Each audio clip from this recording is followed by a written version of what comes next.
What's the meaning of bonbon?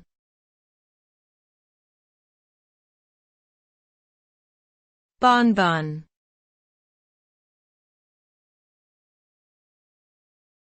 Bonbon.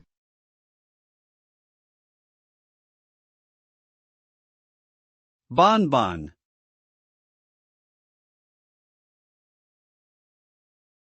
Bonbon.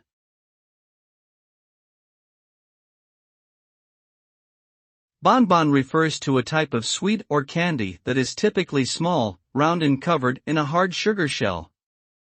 The term originated from the French language and literally means good. Bonbons can come in a variety of flavors, such as fruit or chocolate, and are often used as gifts or decorations. They can be found in specialty candy stores as well as in supermarkets and are popular among people of all ages. Overall, bonbons are a delicious and popular treat that have been enjoyed for many years and will likely continue to be a favorite among candy lovers.